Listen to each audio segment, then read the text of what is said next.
अगदी 20 रुपयांच्या आतमध्ये पार्लरसारखा हेअर स्पा घरच्या घरी कसा करायचा हेच आज आपण पाहणार आहोत. So yes, let's start. आता तुमचे जर केस समजा कोरडे, रफ आणि अनमॅनेजेबल झाले असतील आणि त्यांना तुम्हाला खूप सिल्की, सॉफ्ट आणि मॅनेजेबल बनवायचं असेल तर हेअर स्पा हा पर्याय उत्तम ठरतो. पण काय होतं ना, हेअर स्पा करण्यासाठी पार्लरमध्ये जावं लागतं, ज्यासाठी खूप जास्त वेळ द्यावा लागतो आणि हा पर्याय थोडासा एक्सपेन्सिव्ह सुद्धा आहे.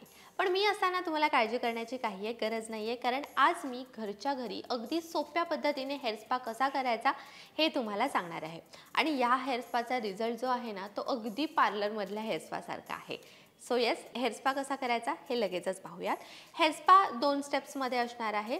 सर्वात पहिले तुम्हाला हेअर ऑइलिंग करून घ्यायचे. तुम्ही जे रेग्युलरली हेअर ऑइल वापरताना तेच तुम्ही वापरू शकता आणि ऑइलिंग तुम्हाला फक्त स्कॅल्पवरती करायचे, हेअर लेंथवरती नाही. आता ऑइलिंग करून झाल्यावरती तुम्हाला 1 तास थांबायचं आहे आणि तासाभरानंतर हेअर लेंथकडे तुम्हाला वळायचं आहे. आणि हेअर लेंथसाठी स्पा क्रीम तुम्हाला बनवायची आहे. आता स्पा क्रीम बनवण्यासाठी तुम्हाला सर्वात पहिले कंडिशनर घ्यायचं आहे.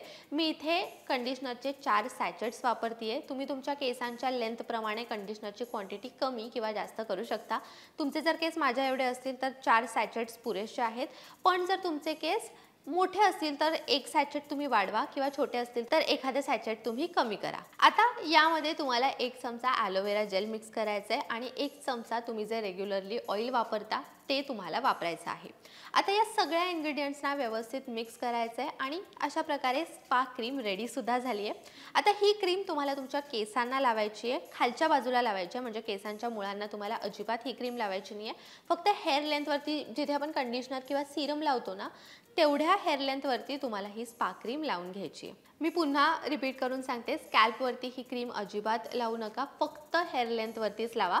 10 मिनिटं ही क्रीम तुम्हाला तुमच्या केसांवरती तशीच ठेवायची आहे आणि 10 मिनिटांनी तुम्ही जो रेग्युलरली शॅम्पू वापरता त्याने तुम्हाला केस धुवून टाकायचे आहेत. आता शॅम्पू लावल्यानंतर पुन्हा कंडिशनर लावू नका, कारण ऑलरेडी आपण कंडिशनर वापरलं आहे. सो तुमचे केस छान एअर ड्राय होऊ द्या. एक गोष्ट लक्षात ठेवा, ज्या दिवशी तुम्ही हेअर स्पा कराल ना, त्या दिवशी कोणतंही स्ट्रेटनर, कर्लर किंवा हेअर ड्रायर म्हणजे बेसिकली कोणतंही हीट टूल केसांवरती वापरू नका, कारण हेअर स्पा करून आपण ऑलरेडी केसांना छान मॉइश्चरायझेशन प्रोव्हाइड केलेलं असतं, राईट. त्यावरती जर आपण हीट टूल वापरलं तर केस पुन्हा ड्राय होऊ शकता, त्यामुळे ती गोष्ट तुम्ही अवॉइड करा. आता हे हेअर स्पा नेमकं कधी करायचं, तर मी सांगितलेल्या पद्धतीने तुम्ही 15 दिवसातून एकदा ही स्पा ट्रीटमेंट नक्कीच करू शकता. तुम्हीच बघाल की तुमच्या या केसांमध्ये एकदम नोटिसेबल चेंज येईल, म्हणजे तुमचे केस छान सॉफ्ट होतील, मॅनेजेबल होतील, खूप शायनी दिसतील आणि अगदी पार्लरमध्ये हेअर स्पा केल्यावरती कसे केस होतात तसेच दिसायला लागतील. So yes, that's it for today's video.